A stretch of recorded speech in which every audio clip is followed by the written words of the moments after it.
اعمال کا دار و مدار نیت پر ہے۔ ارادے کا تعلق کس سے ہے؟ دل سے ہے، زبان سے نہیں ہے۔ کہ انہوں نے اپنے دونوں ہاتھوں کو اٹھایا کانوں کے برابر، پھر اپنے دائیں ہاتھ کو بائیں ہاتھ کی پشت پر رکھا۔ السلام علیکم ورحمۃ اللہ وبرکاتہ۔ الحمد للہ رب العالمین والصلاة والسلام على اشرف الانبیاء والمرسلین وعلى آلہ وصحبہ اجمعین وعلى من تبعهم بإحسان إلى يوم الدين، أما بعد. أعوذ بالله من الشيطان الرجيم، بسم الله الرحمن الرحيم.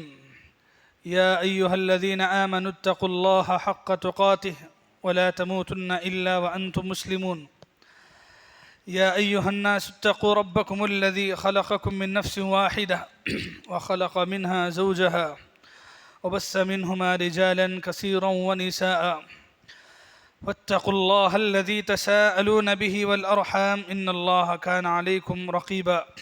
يا أيها الذين آمنوا اتقوا الله وقولوا قولا سديدا يصلح لكم أعمالكم ويغفر لكم ذنوبكم ومن يطع الله ورسوله فقد فاز فوزا عظيما. وقال الله تبارك وتعالى: وقوموا لله قانتين. وقال تعالى: قد أفلح المؤمنون الذين هم في صلاتهم خاشعون. وقال النبي صلى الله عليه وسلم: صلوا كما رأيتموني أصلي. برادران اسلام، پردہ نشین خواتین، تمام قسم کی تعریفات اللہ رب العالمین ہی کے لیے لائق و مناسب ہے۔ انگنت درود و سلام ہو سارے پیغمبروں اور رسولوں پر، خاص کر کے ہمارے پیارے نبی جناب محمد رسول اللہ صلی اللہ علیہ وسلم پر۔ اللہم صلی علی محمد وعلی آل محمد کما صلیت علی ابراہیم وعلی آل ابراہیم انک حمید مجید۔ اللہم بارک علی محمد وعلی آل محمد کما بارکت علی ابراہیم وعلی آل ابراہیم انک حمید مجید۔ محترم حضرات، اتوار کے دن جو درس ہو رہا ہے، اس درس کے اندر نماز سے جڑے ہوئے بہت سارے مسائل کو آپ کے سامنے پیش کرنا ہے۔ اس سے پہلے کے جو بیانات ہوئے ہیں وہ بیانات غسل، وضو اور نماز کے شرائط کے بارے میں ہے۔ نماز پڑھنے سے پہلے کیا کیا چیزوں کا لحاظ رکھنا ضروری ہے، جس میں نماز پڑھنے والے کے بدن، اس کے کپڑے، اس کی جگہ، ساتھ میں قبلہ رخ ہونا، اور پھر سترہ وغیرہ، اور اسی طرح اذان اور اقامت کے مسائل، یہاں تک بات ہوئی تھی۔ اب آج سے نماز کے طریقے کے سلسلے میں گفتگو کریں گے کہ نماز کا وہ طریقہ جو رسول اللہ صلی اللہ علیہ وسلم نے ادا کیا ہے، پڑھا ہے، اور اسی کے مطابق اللہ کے نبی نے اپنی امت کو پڑھنے کی نصیحت اور تعلیم دی ہے، تو اس صحیح طریقے کے مطابق نماز کا طریقہ کیا ہو سکتا ہے، آج کے اس درس سے انشاءاللہ نماز کے سلسلے پر بات ہوگی۔ سب سے پہلے نماز جب آپ شروع کرتے ہیں تو نماز شروع کرنے سے پہلے نماز کی نیت کا مسئلہ ہوتا ہے کہ آدمی کوئی بھی عبادت کرے، کوئی بھی نیک کام، تو ہر نیک عمل کا دار و مدار نیتوں پر ہے۔ ہر ایک حدیث کی کتاب میں یہ حدیث ضرور ہوا کرتی ہے، بلکہ تقریباً شروعات میں ہوتی ہے۔ اللہ کے نبی صلی اللہ علیہ وسلم کا یہ فرمان: انما الاعمال بالنیات، کہ تمام اعمال کا دار و مدار نیتوں پر ہے۔ اعمال کا دار و مدار نیت پر ہے، اس کا مطلب یہ ہے کہ آپ جو بھی عمل کرتے ہیں، وہ عمل کرنے سے پہلے آپ کی جو نیت ہوتی ہے، وہ نیت اصل چیز ہے۔ اسی نیت کی بنیاد پر آپ کو اللہ کے پاس ثواب ملنے والا ہے، آپ کو نیکیاں ملنے والی ہیں۔ جس آدمی کی نیت جتنی اچھی اور خالص ہوگی، اللہ کے پاس اس کا بدلہ بھی اتنا ہی بہترین ہوگا۔ نیت ہر ایک عمل کے لیے ضروری ہے۔ جو بھی نیک عمل ہو، نیک کام ہو، اس کے لیے نیت کا ادا کرنا ضروری ہے۔ اللہ کے نبی صلی اللہ علیہ وسلم سے یہ الفاظ مروی ہیں، لا عمل ولا قول الا بالنیت، کہ کوئی بھی عمل، کوئی بھی بات بغیر نیت کے قبول نہیں ہوتی۔ عمل کیا ہے؟ آپ کا کام، یعنی کہ نماز پڑھنا ایک عمل ہے، حج کرنا ایک عمل ہے، روزہ رکھنا ایک کام ہے، یہ اور اسی طرح قول، آپ کی زبان سے جو باتیں نکلتی ہیں، یعنی کہ ذکر ہے، قرآن مجید کی تلاوت ہے، تو اس سے پہلے آپ کی جو نیت ہوتی ہے تو وہی نیت اصل چیز ہے۔ نیت کے بغیر کوئی بھی عمل قابل قبول نہیں ہوتا ہے۔ باقی رہا یہ مسئلہ کہ نیت کسے کہتے ہیں، نیت کا مطلب کیا ہے؟ نیت عام طور پہ لوگوں کی نظر میں نیت کا مطلب یہ ہوتا ہے کہ نماز شروع کرنے سے پہلے آپ زبان سے بولیں، زبان سے آپ الفاظ ادا کریں، یعنی کہ یہ کہیں کہ میں فرض نماز پڑھ رہا ہوں 2 رکعت یا 4 رکعت واسطے اللہ کے، تابع اس امام کے، بہرحال ایسے جو جملے ہوتے ہیں عام طور پہ، وہ جملے ادا کرنا لوگ نیت سمجھتے ہیں، اور عام طور پر اسی کو نیت لوگوں نے سمجھ لیا ہے۔ دیکھیے، میں 2-3 باتیں آپ کے سامنے رکھوں گا کہ نیت کے بارے میں کیا ایسا بولنا، ایسا پڑھ کے، ایسا کہہ کر کے نیت کرنا صحیح ہے یا نہیں ہے۔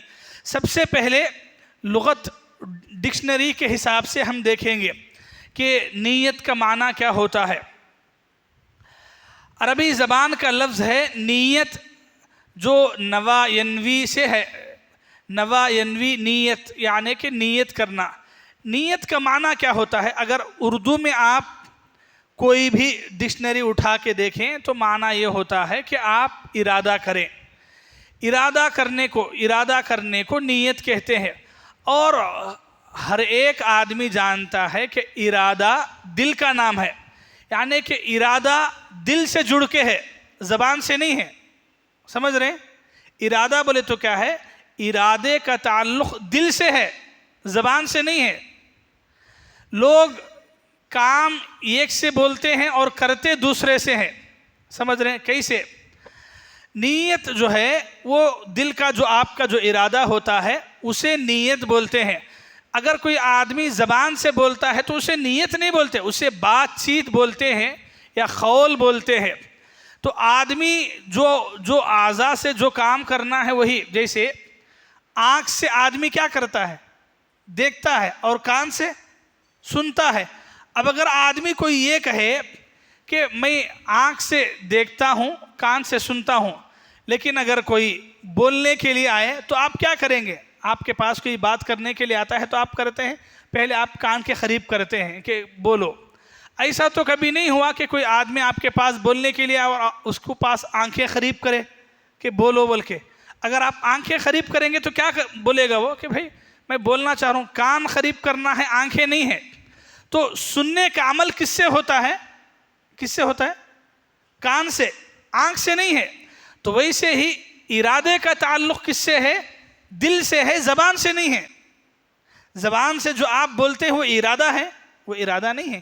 ارادے کا تعلق دل سے ہے۔ یہ نارمل ہے، یعنی کہ آپ ڈکشنری لغت کے اعتبار سے دیکھیں تو نیت کا معنی ہی یہ ہوتا ہے کہ ارادہ کرنا، اور ارادے کا تعلق ظاہر سی بات ہے دل سے ہے، ارادہ زبان سے ہرگز بھی نہیں ہوتا۔ یہ ڈکشنری اور لغت کے حساب سے ہے۔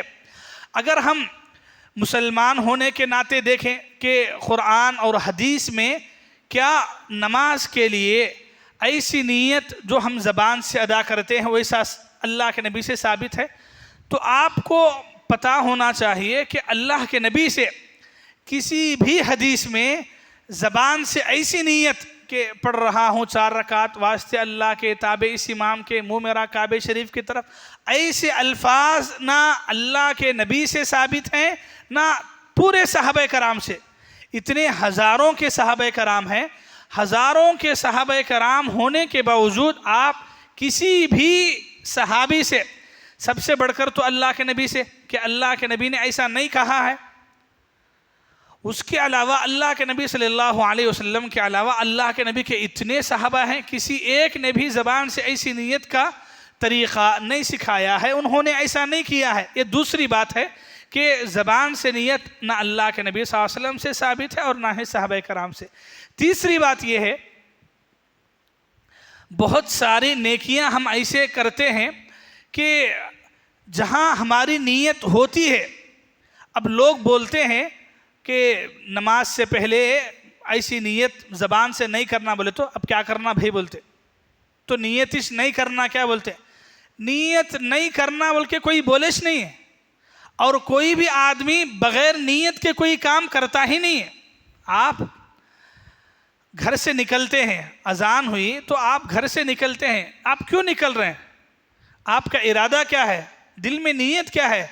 آپ ارادہ نیت ہی یہ کیے ہیں کہ اذان ہوئی، نماز کا وقت ہوا ہے، مجھے مسجد جانا ہے، نماز پڑھنا ہے۔ اب وہ نماز کس لیے پڑھ رہے ہیں؟ آپ کو معلوم ہے، آپ کے دل کو معلوم ہے کہ آپ نماز کس لیے پڑھ رہے ہیں، لیکن نیت تو آپ کے دل نے کیا ہے۔ مسجد میں آئے، مسجد میں آنے کے بعد آپ وضو کرتے ہیں، تو وضو کرتے کیوں ہیں؟ وضو اس لیے کرتے ہیں کہ وضو نماز کے لیے شرط ہے، میں نماز پڑھنے جا رہا ہوں، نماز سے پہلے وضو کا کرنا ضروری ہے، تو نیت ہے کہ نہیں؟ نیت ہے۔ آپ مسجد کے اندر آئے، دیکھا نماز کے لیے بھی 5-10 منٹ کا وقت باقی ہے، آپ تھوڑی دیر سنت نفل پڑھتے ہیں یا پھر بیٹھتے ہیں، یہ نیت سے کہ ابھی مجھے فرض نماز پڑھنا ہے، اس سے پہلے، تو یعنی کہ جگہ جگہ آدمی کی نیت ہو رہی ہے، ہر جگہ آدمی کی نیت ہو رہی ہے کہ اسے نماز پڑھنا ہے۔ باقی جب اقامت ہوئی، آپ اٹھ کے آتے ہیں صف تک، کیوں آتے ہیں؟ کیا نیت سے آتے ہیں؟ نیت یہی ہوتی ہے کہ اقامت ہو گئی ہے، ابھی مجھے نماز پڑھنا ہے۔ تو مطلب یہ کہ ہر ایک مسلمان جو نماز پڑھنے کے لیے آتا ہے تو وہ نماز صف میں آ کے کھڑنے سے بہت پہلے نیت کرتا ہی ہے۔ گھر سے نکلتے ہوئے، وضو کرتے ہوئے، مسجد میں آ کے کھڑا ہو کر، پھر صف میں کھڑا ہو کر، اور پھر تکبیر تحریمہ بولتے وقت تو آدمی نیت کرتا ہی ہے۔ تو کہنا یہ ہے کہ اللہ کے نبی صلی اللہ علیہ وسلم نے یہ کہیں نہیں کہا کہ آپ زبان سے نیت کرو، ہماری بہت ساری چیزیں خود ایسی ہوتی ہیں۔ ایک اور اہم بات، چوتھی بات کیا ہے؟ لوگ آج بھی نیت کرتے ہیں تو وہ ان کے لینگویجز میں کرتے ہیں، اردو زبان میں ہماری نیت ہوتی ہے۔ ہماری پوری نماز یعنی اللہ اکبر سے لے کر کے آخری میں سلام پھیرنے تک، السلام علیکم ورحمۃ اللہ تک، ہماری پوری نماز عربی میں ہے، یعنی عربی کے ورڈز ہی ہم اپنی زبان سے ادا کرتے ہیں۔ کہیں بھی ایسا نہیں ہوتا کہ ہم عربی زبان کو چھوڑ کے اپنی لینگویج کو نماز کا حصہ بنائے ہوں۔ سمجھ رہے ہیں؟ دنیا کا ہر آدمی جو نماز پڑھنے والا ہی ہے، اسے اللہ اکبر ہی بولنا ہے۔ اللہ اکبر کے علاوہ اسے اپنی زبان میں وہ الفاظ نہیں بول سکتا۔ یعنی اللہ اکبر کا معنی ہے اللہ سب سے بڑا ہے، تو کوئی آدمی اللہ سب سے بڑا ہے بول کے کھڑتا ہے؟ نہیں ہے۔ کوئی آدمی یہ کہتا ہے کہ اللہ از گریٹ اور نماز پڑھنا شروع کیا؟ نہیں۔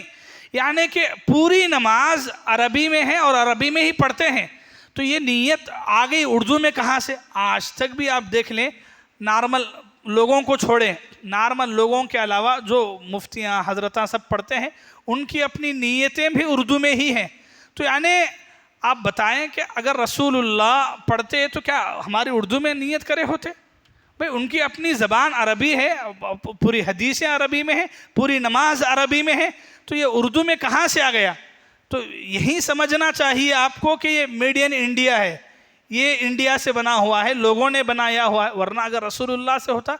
ہاں یہ الگ بات ہے کہ بعض شیطانوں نے آج کل بعض ایسی بھی دعائیں نکال لی ہیں، ورنہ لوگوں کی اکثر زبانوں پر تو اردو ہی ہوتا ہے۔ تو بہرحال ایسی کئی باتیں ہیں جن کو اگر ہم سامنے رکھتے ہیں تو سمجھ میں آتا ہے کہ نیت جو ہے دل کے ارادے کا نام ہے، زبان کے الفاظ سے نیت کرنا یہ صحیح نہیں ہے۔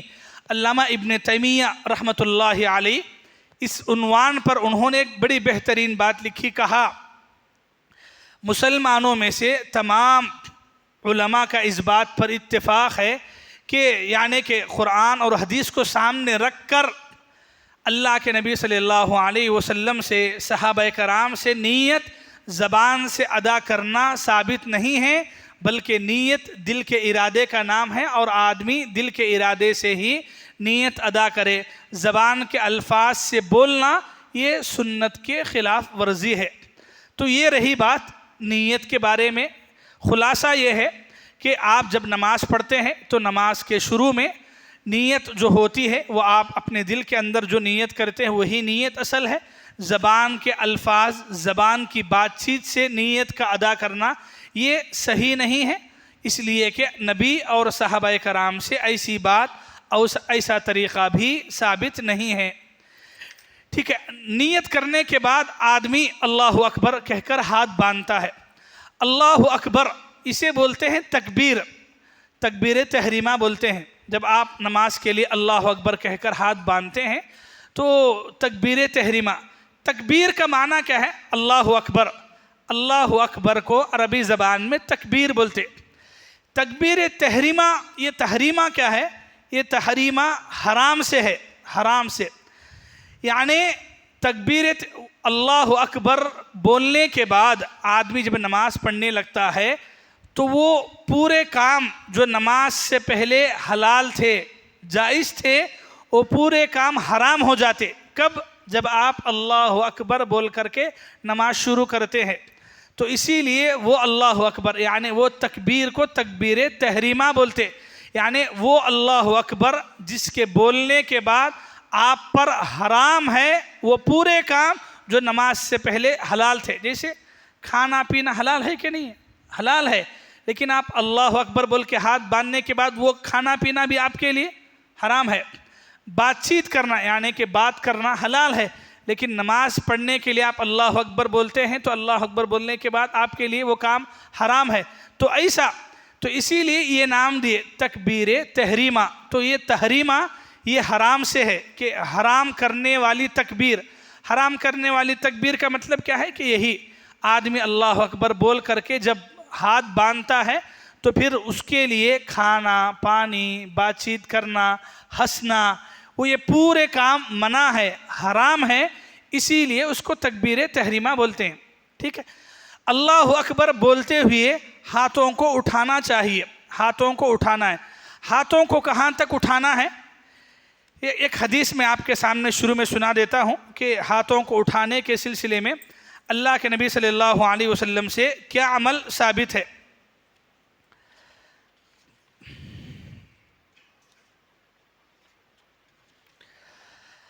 ایک حدیث ہے جسے امام ابو داؤد نے روایت کیا ہے۔ حضرت ابو ہریرہ رضی اللہ عنہ روایت کرتے ہیں، رسول اللہ صلی اللہ علیہ وسلم نے فرمایا، کان رسول اللہ اذا کبر للصلاة جعل یدیہ حذو منکبیہ واذا رفع فعل مثل ذلك واذا رفع للسجود فعل مثل ذلك وَإِذَا خَامَ مِنَ الرَّكَعَتَيْنِ فَعَلَ مِثْلَ ذَلِكَ رواہ ابو داؤد۔ امام ابو داؤد نے اس حدیث کو نقل کیا ہے، حدیث نمبر 190 پر 7 ہے۔ معنی کیا ہے؟ حضرت ابو ہریرہ کہتے ہیں رسول اللہ صلی اللہ علیہ وسلم جب بھی نماز کے لیے اللہ اکبر کہتے تو اپنے ہاتھ کندھوں تک اٹھاتے، اور اسی طرح جب رکوع میں جاتے اور رکوع سے سر اٹھاتے تو ہمیشہ کاندھوں تک ہاتھ اٹھایا کرتے تھے، اور اسی طرح تیسری رکعت کے شروع میں بھی آپ ایسا ہی کیا کرتے تھے۔ امام ابو داؤد نے اس حدیث کو روایت کیا ہے۔ یہ ایک حدیث ہے جو ابو داؤد میں ہے، ورنہ اس کے علاوہ اور بھی بہت ساری حدیثیں۔ چلیے، حدیث سے کیا سمجھ میں آیا؟ اللہ کے نبی جب نماز کے لیے اللہ اکبر کہتے تو کاندھوں کے برابر ہاتھ اٹھاتے۔ کاندھوں کے برابر، کندھے کہاں ہیں؟ آپ کے یہاں ہیں، تو کندھوں کے برابر کا مطلب ہے کہ یہ۔ اور ایک اور روایت ہے جس میں کانوں کے برابر کے الفاظ بھی ہیں کہ اللہ کے نبی صلی اللہ علیہ وسلم کانوں کے برابر، یعنی کہ اس طریقے سے۔ تو ہاتھ اٹھانے کے بارے میں اللہ کے نبی سے یہ دو عمل بھی ثابت ہیں کہ آپ کندھوں تک اٹھایا کرتے تھے، کانوں تک اٹھایا کرتے تھے۔ بعض محدثین نے اس کو ایسے سمجھایا کہ اللہ کے نبی صلی اللہ علیہ وسلم ایسے اٹھاتے تھے کہ ہاتھ کا اوپر کا حصہ کانوں کے برابر ہوتا اور نیچا حصہ جو ہے کندھوں کے برابر ہوتا، یعنی کہ ایسے۔ تو ایسا اگر آپ کریں گے تو یہ آپ کے اوپر کے حصے کانوں کے برابر آتے ہیں اور نیچے کے جو حصے ہیں وہ کندھوں تک آتے ہیں. تو اس اعتبار سے اس پر عمل ہو جاتا ہے کہ اللہ کے نبی صلی اللہ علیہ وسلم جو ہے کانوں تک یا کندھوں تک ہاتھ اٹھایا کرتے تھے. ٹھیک ہے.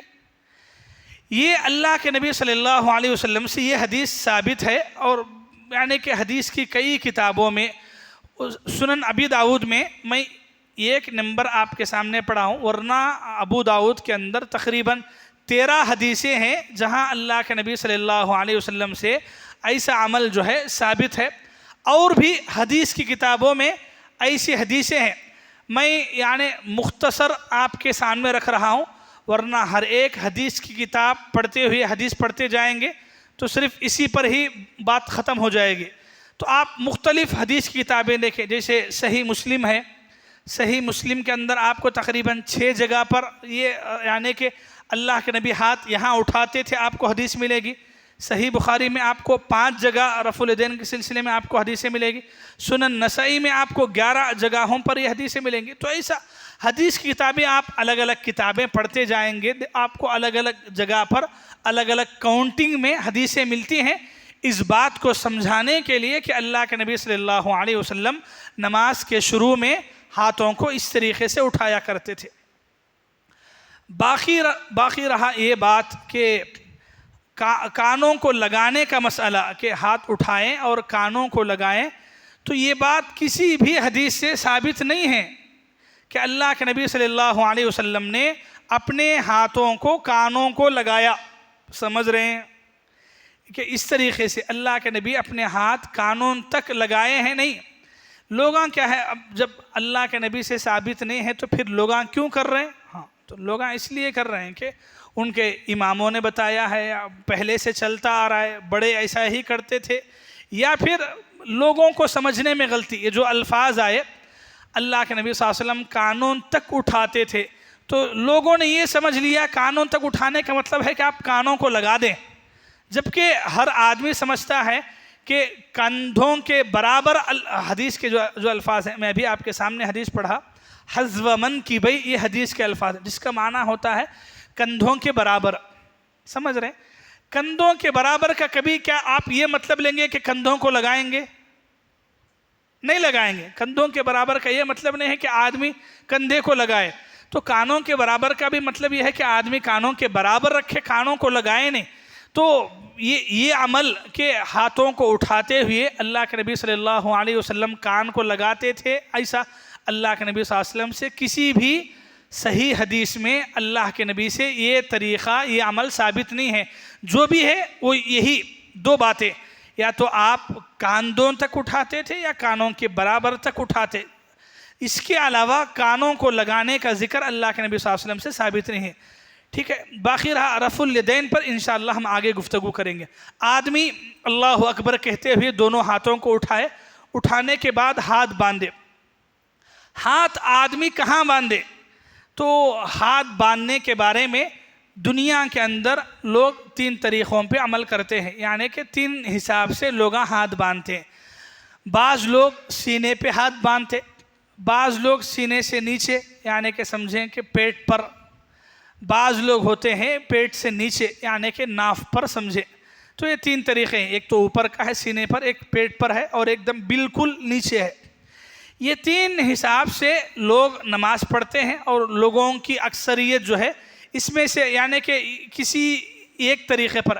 بعض لوگ ہیں جو اس سے بھی ہٹکے ہیں، یعنی کہ ہاتھ چھوڑ کے پڑھتے ہیں، اور اس کو یعنی کہ بعض فرقے والے ایک ایسے گروہ بھی ہے جو ہاتھ باندھتے بھی نہیں ہیں، اور یعنی غلط الزام اماموں کو دیتے ہیں کہ فلاں امام ہاتھ چھوڑ کے پڑھے. تو ایسا صحیح نہیں ہے، یہ بات بالکل بے بنیاد بات ہے. یعنی کہ اللہ کے نبی سے تو دور دور تک ایسا ثابت نہیں ہے، اماموں سے بھی ثابت نہیں ہے. امام مالک کی طرف عام طور پہ نسبت دی جاتی، امام مالک جو ہے ہاتھ چھوڑ کے نماز پڑھتے تھے، بلکہ غلط ہے. امام مالک رحمۃ اللہ علیہ جو ہے حدیث کے جاننے والے، سمجھ رکھنے والے، حدیث کا درس دینے والے عالم تھے، امام تھے. ان کو ایسی بات ان سے جوڑنا یہ صحیح نہیں ہے. امام مالک رحمۃ اللہ علیہ سے نماز میں ہاتھ باندھنا ثابت ہے، ہاتھ چھوڑ کے پڑھنا نہیں ہے. تو یہ بہرحال اب بھی ہے دنیا میں بعض لوگ ایسے بھی ہیں جو اس طریقے سے پڑھتے ہیں، لیکن ایک بڑی تعداد کیا ہے، یہ تین میں سے یا تو سینے پر یا تو پیٹ پر یا پھر جو ہے ناف پر باندھتے ہیں۔ تو اس میں سے اب ہم کیسا باندھیں، صحیح طریقہ کیا ہے، اللہ کے نبی صلی اللہ علیہ وسلم کیسا کرتے تھے؟ تو اللہ کے نبی صلی اللہ علیہ وسلم کیسا کرتے تھے، آپ کے پڑھنے کا طریقہ کیا تھا، اگر وہ ہم دیکھیں تو میں ایک 3 حدیثیں آپ کے سامنے سناؤں گا، وہ 3 حدیثیں یاد رکھیں۔ اللہ کے نبی صلی اللہ علیہ وسلم نماز پڑھتے ہوئے اپنے ہاتھ کو کہاں باندھتے تھے، تو وہ دلیل کے طور پر 3 حدیثیں۔ سب سے پہلی حدیث ہے، راوی ہیں حضرت وائل بن حجر رضی اللہ عنہ، ان کی روایت پڑھتا ہوں، سنیے۔ عن وائل بن حجر قال صلیت مع رسول اللہ ووضع يده اليمنى على يده اليسرى على صدره۔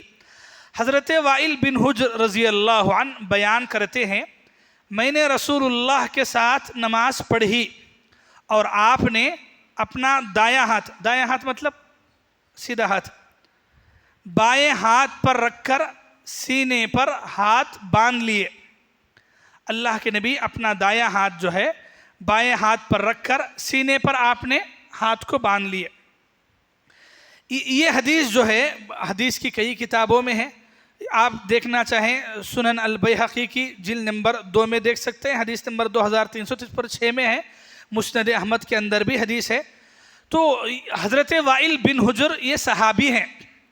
یہاں ایک بات آپ غور کیجئے، یہ جو صحابی حدیث بیان کر رہے ہیں، انہوں نے اللہ کے نبی کے بارے میں ایسا سنا نہیں ہے، سن کے بیان کر رہے ہیں نہیں، اچھا دیکھ کے بیان کر رہے ہیں نہیں، بلکہ ساتھ میں نماز پڑھ کے۔ حدیث کے الفاظ ہیں صلیت مع رسول اللہ، میں نے رسول اللہ کے ساتھ نماز پڑھی اور دیکھا کہ آپ جو ہے اپنے سیدھے ہاتھ کو بایاں ہاتھ پر رکھ کر اپنے سینے پر رکھا۔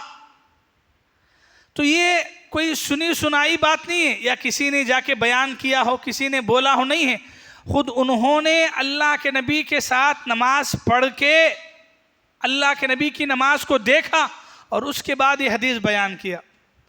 تو لوگ کیا ہے، یہ بارے میں آپ کے سامنے حدیثیں سنا رہا ہوں، آپ کو حدیثیں دیکھنا ہے اور حدیثوں پہ عمل کرنا ہے۔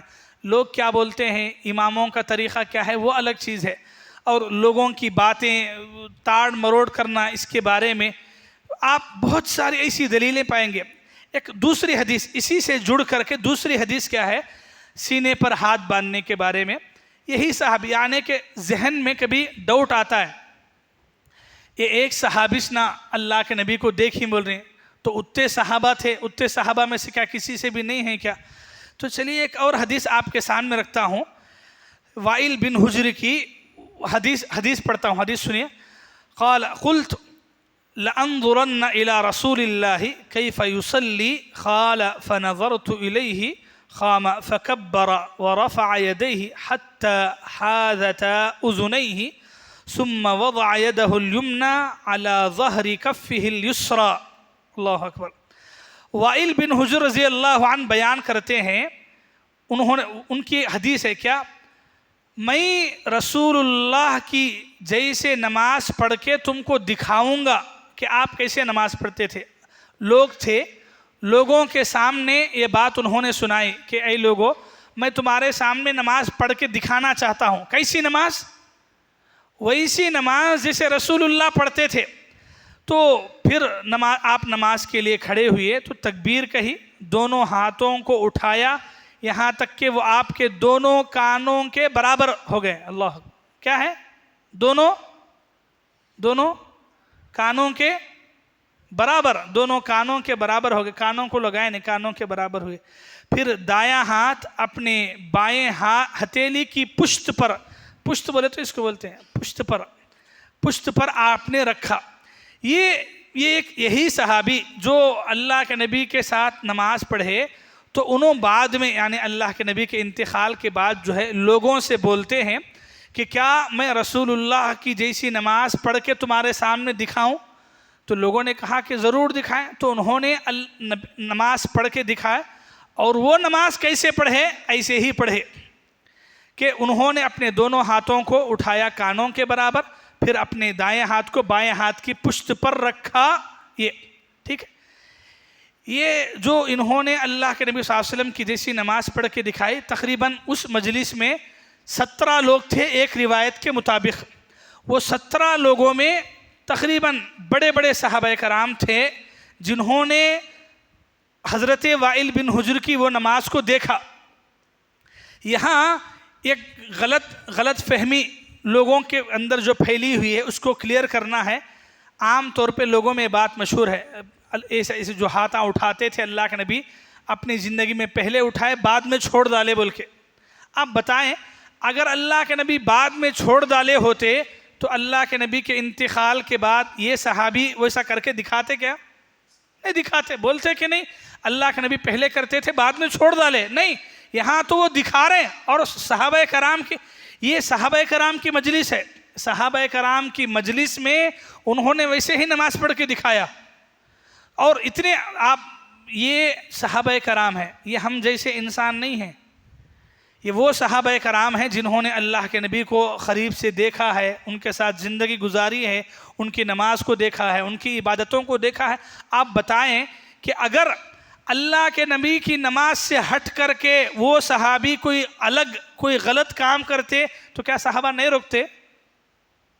ضرور روکتے۔ اور کتنی حدیثیں نہیں ہیں جہاں اللہ کے نبی صلی اللہ علیہ وسلم کے خلاف میں کوئی عمل اگر صحابہ کرام کرتے تو روکتے تھے باقاعدہ صحابہ کرام، تو اگر یہاں غلطی ہوتی تو روکا کرتے تھے۔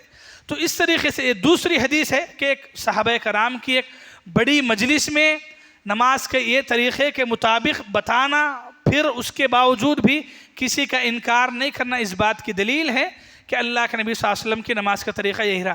ایک تیسری حدیث، اللہ کے نبی صلی اللہ علیہ وسلم نماز پڑھتے ہوئے ہاتھ کیسا باندھتے تھے، یہ حدیث کے راوی حضرت سہل بن سعد رضی اللہ عنہ ہے۔ سہل بن سعد فرماتے ہیں کان الناس یؤمرون ان یضع الرجل یدہ الیمنی علی ذراعہ الیسری فی الصلاۃ۔ معنی یہ ہے نبی کے زمانے میں لوگوں کو حکم دیا جاتا تھا کہ وہ نماز میں دایاں ہاتھ بائیں ذراع، یعنی کہ ذراع بولتے یہ پورے حصے کو ذراع بولتے، ذراع بولے تو کیا ہے؟ یہ پورا حصہ، اس پر ہاتھ رکھیں۔ یہ صحیح بخاری کی حدیث ہے اور حدیث نمبر 740 ہے۔ صحیح بخاری میں یہ حدیث ہے سہل بن سعد کی۔ آپ تھوڑا ادھر دیکھیں، یہ حدیث میں کیا ہے؟ نبی کے زمانے میں لوگوں کو حکم دیا جاتا تھا کہ وہ اپنا سیدھا ہاتھ بائیں ہاتھ پہ رکھیں۔ کہاں پر؟ ذراع پر۔ ذراع مطلب یہ پورا ہے، ذراع یعنی کہ ہاتھ ایسا رکھیں، آپ ہاتھ ایسا رکھیں، ٹھیک ہے، ہاتھ ایسا رکھیں تو آپ ہاتھ ایسا رکھیں تو ہاتھ کہاں آئے گا؟ پیٹ پہ آئے گا۔ ناف کے نیچے تو چھوڑ ڈالو، ناف کے نیچے تو آتاش نہیں ہے، آتا ہے ناف کے نیچے؟ آتا ہی نہیں ناف کے نیچے۔ یعنی کہ صاف آپ دنیا کی کوئی سے بھی یہ حدیث کی کتاب جا کے اٹھا کے دیکھ لو، آپ کوئی سے بھی مفتی صاحب کے پاس جا کے رکھو کہ آپ جا کے حدیث کتاب رکھو، بولو کہ اس میں جیسا نبی کے زمانے میں لوگوں کو سیدھے ہاتھ بائیں ہاتھ کی ذراع پر رکھنے کا حکم دیا جاتا تھا تو حضرت کیسا رکھتے ہیں؟ رکھ کے دکھائیے۔ تو کیا ایسا رکھیں گے جھک جا کے؟ نہیں ہے۔ تو ظاہر سی بات، اگر آدمی ہاتھ رکھا تو خود بخود اس کا ہاتھ کہاں آئے گا؟ خود بخود اس کا ہاتھ سینے پر ہی آئے گا، یعنی کہ کوئی دوسرا چانس ہے ہی نہیں ہے اس کا ہاتھ اس سے نیچے جانے کا۔ اب تو جو لوگ پیٹ پہ باندھتے ہیں یا اس سے نیچے باندھتے ہیں، اس کے نیچے کی بات تو گئی، یعنی کہ کہیں تک بھی نہیں ہے کہ اللہ کے نبی صلی اللہ علیہ وسلم ویسا بھی نماز پڑھے تھے، بلکہ اتنے صاف طریقے سے ہے کہ اللہ کے نبی صلی اللہ علیہ وسلم، یہ یعنی اللہ کے نبی کا عمل ہی نہیں ہے۔ آپ غور کریں، حدیث میں بات شروع میں کیا ہے؟